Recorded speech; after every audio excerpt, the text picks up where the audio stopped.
Tonight on KGW News, a man takes his elderly mother hostage in southeast Portland.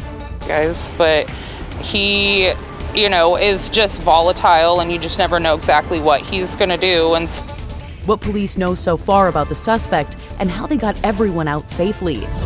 Plus, a climber survives a nearly 700-foot drop. Hear from the rescue team who saved him. But first, I remember hearing shootings and going like, and then reloading, and then again, and people screaming and running. Panic at the parade. We're learning more about the deadly 4th of July shooting outside of Chicago. Your news starts now. And we begin tonight with new information from the Chicago area where a person of interest is now in custody following that mass shooting at a 4th of July parade. Police identified him as 21-year-old Robert E. Cremo. Thanks so much for joining us. I'm Brittany Folkers. A gunman on a rooftop is accused of opening fire in the suburb of Highland Park, sending hundreds of people running in fear. 6 people were killed and at least 30 hurt. Witnesses at the parade described what it was like when those shots started. All of a sudden you hear these howitzer type noises coming, pow, pow. I mean, a sound I've never heard before.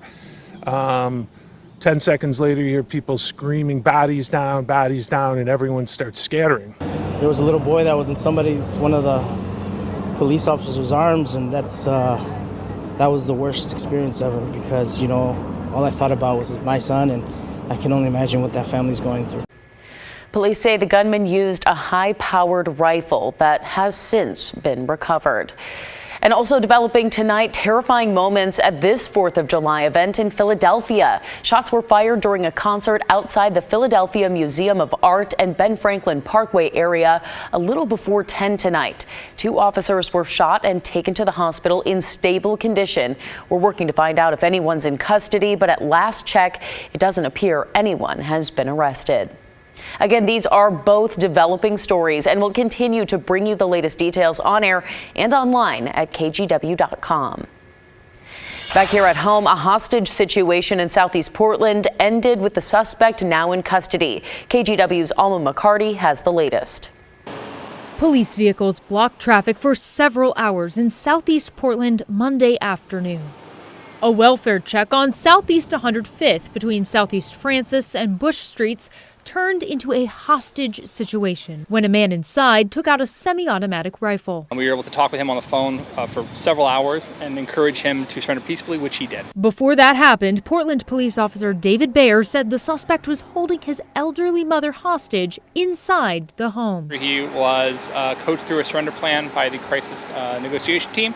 He is currently in custody. There are no known serious injuries in this investigation. Officers say the suspect will face unlawful use of a weapon and menacing charges, with even more charges expected as the investigation continues. I hate to say it, but I knew something was going to happen. A relative who requested we not show her face on camera tells KGW the elderly woman is her grandma and the suspect her uncle. My grandma's 87 years old and lives on her own up until about a month or 2 ago when my uncle moved back in. After a verbal fight between the two, she said her mom went over to the house to make sure her grandma was okay. My uncle refused to open the door, and at that point is when he, showed the gun to my mom and told her not to call the police or she'll pay for it type situation. So it definitely was a legit hostage situation. Family, neighbors, and police feeling a sense of relief, grateful for the successful negotiations by the crisis negotiation team and a peaceful outcome. We're willing to take as much time as it's needed to resolve these peacefully through negotiations, and it's just a testament to the hard work that the people on CNT do every day to resolve these. In southeast Portland, Alma McCarty, KGW News. We're following a developing story out of Portland where a father and his 5-year-old daughter were attacked in an alleged bias crime. It happened Saturday afternoon on the East Bank Esplanade just south of the Hawthorne Bridge. Authorities say suspect Dylan Kesterson approached the man and his 5-year-old daughter as they were riding bikes. He made a comment because he thought they were of Japanese descent and began punching the man and his daughter in the head. Police say both victims were wearing helmets at the time and neither required required medical attention. We're told witnesses intervened as Kesterson ran off. Certainly the hate crimes are something it seems like it keeps coming up more and more. Anybody getting attacked, but being singled out for any particular reason, and then, getting a kid attacked too, it's just like, I can't even imagine what's going through somebody's head. Kesterson was later arrested and charged with first and second degree bias crime. He's scheduled to have his arraignment in court tomorrow. Well, now let's get you caught up on tonight's other headlines. An Oregon City man is in custody accused of kidnapping a Canadian teen. Police arrested Noah Medrano on July 2nd after being alerted by the FBI of his activity in the U.S. The 13-year-old girl had been missing for about a week. The teen is safe. Her parents have been notified and authorities are working to return her to her family. Medrano faces charges of child luring. He's expected to appear in a Clackamas County courtroom tomorrow afternoon. A warning for this 4th of July. Improperly extinguished fireworks likely set a house on fire early this morning in Roseburg. The couple who lives there managed to escape. They were not hurt, but their garage was torched. Firefighters say used fireworks sparked that fire. Some good news for drivers. AAA says gas prices are going down. The reason? A new Energy Information Administration's report shows that demand is decreasing. The national average is $4.81. That is 9 cents less than a week ago. In Oregon, gas is sitting at $5.47 an average, and while in Washington, it's at $5.45. And from the pain at the pump to the food we eat, inflation is affecting just about everything that we do. Blair Best talked to restaurants who say they're bumping up their prices because of the rising costs.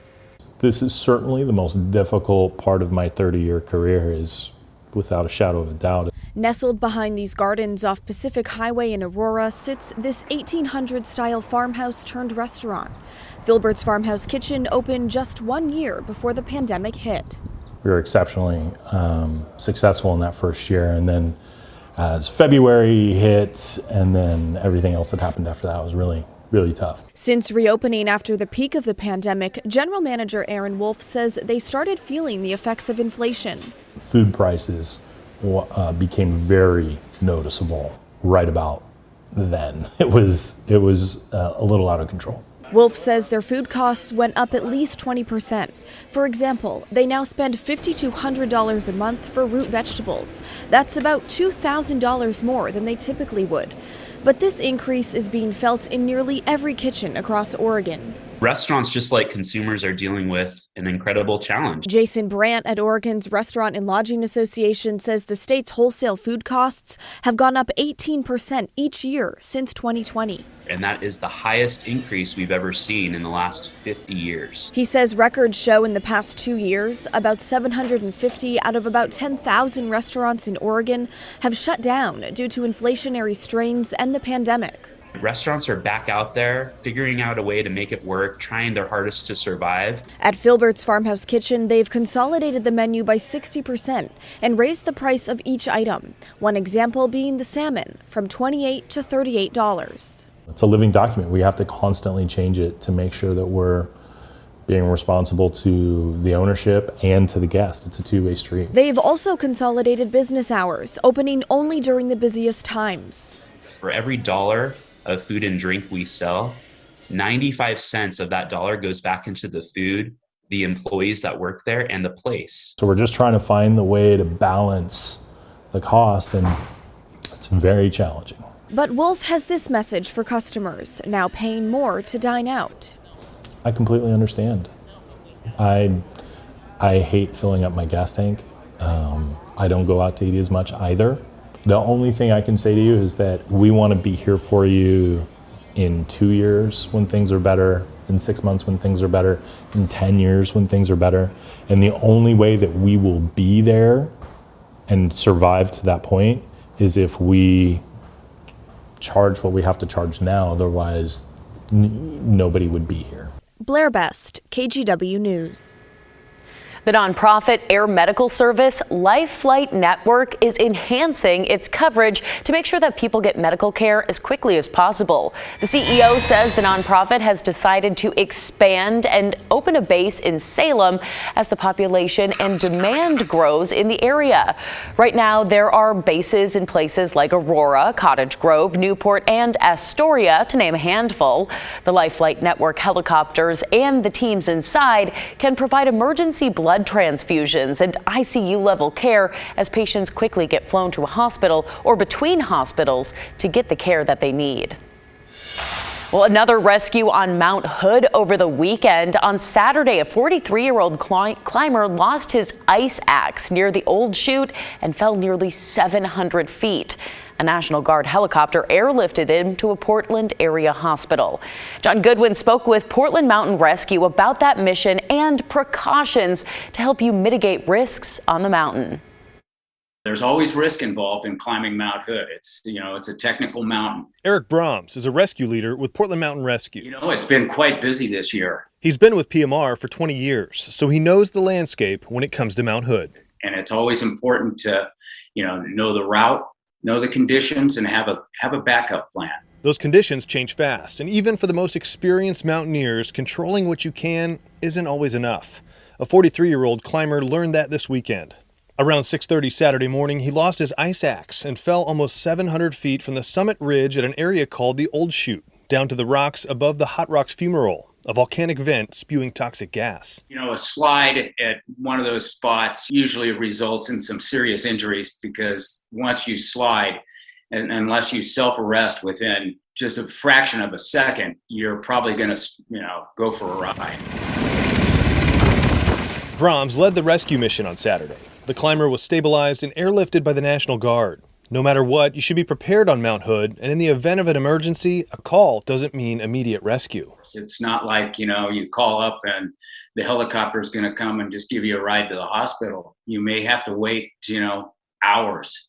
It was a big team effort, by PMR, the Crag Rats, AMR, and the National Guard and the Clackamas County Sheriff's Department. Mount Hood is dangerous to climb year-round because of the steep, icy conditions. This was the second accident within the same area in just over a week. The climb is half over once you get to the summit. You've got to get down safely. The climber from Happy Valley went to the hospital and is recovering. Brahms is thankful for a best-case scenario. We were able to get him off the mountain and to the hospital. And yes, he did not go into the fumarole because that would have added another, layer of, complexity to the mission.